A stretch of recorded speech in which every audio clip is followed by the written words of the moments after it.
A prisoner named Frank was stunned when he noticed something strange. An old man sitting across from him would quietly take a single noodle from his bowl and sneak it under the table during every meal. Curious, Frank bent down to see what was going on. What he saw would unknowingly change the course of his fate. Under the table, the old inmate, who was serving a life sentence, had been secretly feeding a pet rat. Just like him, the rat was trapped and far from freedom. The sight touched Frank deeply. He thought to himself, this old man is going to spend his entire life like this, but I won't. That very moment, Frank's mind sparked with a wild idea. An escape plan. He started by secretly rubbing a spoon against his shoe to weaken it. Then he called over a guard and said, "Can I have a new spoon? This one's too dirty to eat with." Another inmate chimed in, "Mine's broken too. Can you replace it?" The guard suspected nothing and allowed both men to go to the kitchen for new utensils. As they went, another inmate created a distraction, and in that moment, Frank quietly slipped an extra spoon into his pocket and walked away unnoticed. Back in his cell, Frank immediately began working. He placed a matchstick inside a metal box, broke the spoon, opened a nail cutter to extract its blade, and used a coin to create flammable powder. Then, using that powder, he lit a flame and fused the spoon handle with the blade to create a digging tool. Just as he began digging a hole, a guard unexpectedly showed up for inspection. Luckily, the inmate in the next cell started banging on the bars, warning Frank just in time. Frank quickly covered the hole with a box and flushed the loose dirt down the toilet. But in the rush, Frank made a critical mistake. He dropped his small blade on the ground. Fortunately, the guard had weak eyesight and didn't notice anything unusual. After a brief chat, he left. Frank sighed in relief and resumed digging. But soon,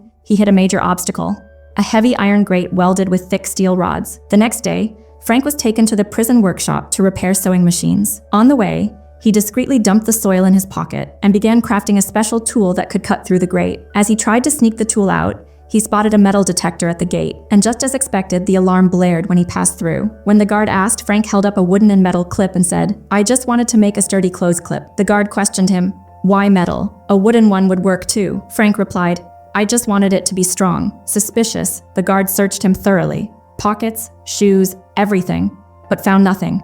Angry, he snapped, "Get out of here!" He didn't know that the real tool was hidden in the sole of Frank's shoe. That night, Frank used it to break through the metal grate. When he peered outside, he saw that a pipeline ran all the way up to the prison roof, a direct path to freedom. His confidence soared. But he knew this was no one-man job. If anyone saw him alone, it could risk the whole operation. So he handed the tool over to a few trusted inmates to continue the digging while he worked on the next phase. Frank took some papers and colors and created a perfect painting of the pipeline's mouth to camouflage it from the guards, straight out of a movie scene. But he didn't stop there. He mixed soil and newspaper pieces and crafted a fake human head. Then he painted it to resemble real skin, even pulling out his own body hair to make it more realistic. From afar, in the dim jail lighting, the fake head looked disturbingly real. Everything was set. Frank planned to escape first and check the route outside. But just then, a guard began a surprise inspection.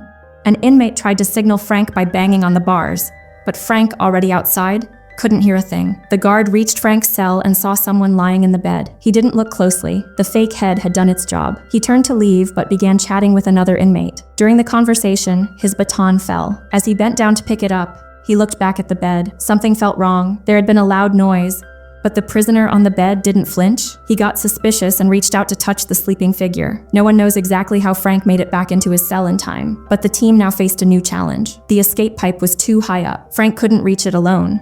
That's when his friend AJ said, "I've made a fake dummy too. I'll help you get up." At night, AJ lifted Frank onto his shoulders. Frank reached the pipe opening, but it was covered by another tightly secured metal mesh. It couldn't be removed without a power drill. That's when Frank noticed an electrical socket on the wall. If he could just find a way to create a drill, the path would be open. The next day, the prison hosted a music event. Frank spotted a small table fan near the stage. After the show, he quietly hid the fan inside a music box and carried it back to his cell undetected. Now all he needed was a drill bit. He asked an elderly inmate who worked in the workshop, and the man promised to steal one. The very next night, with Ajay's help, Frank unscrewed the bolts on the mesh. The final step was the escape gear: life jackets. But Frank wasn't worried. Another inmate worked in the prison's raincoat stitching unit and had promised to get everything ready by morning. Everything was going perfectly until disaster struck. The prison warden, the jailer-in-chief, made a surprise visit. He walked straight into Frank's cell and picked up the exact suitcase that was hiding the escape vent. Frank held his breath, but the setup was so clean and convincing that the warden found nothing suspicious. As he turned to leave, he said something that made Frank's face go pale. "I have good news for you. You'll be moved to a new cell soon." Frank rushed to the mess hall and shared the bad news with his team. Everyone knew there was no more time. If they didn't escape that night, it would all be over. That night,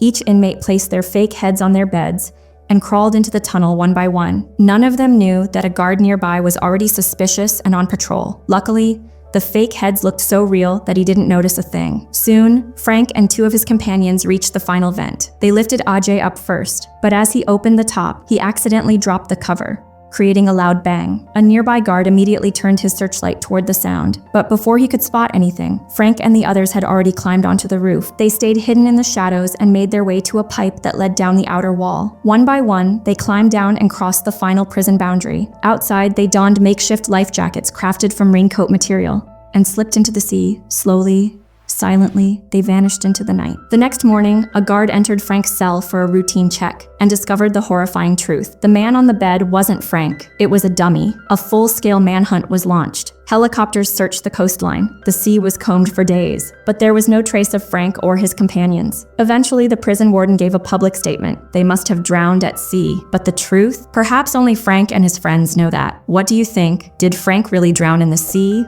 Or did he finally taste freedom? Tell us your theory in the comments below. If you loved this real escape thriller, don't forget to like, subscribe, and hit that bell icon so you never miss a mind-blowing true story.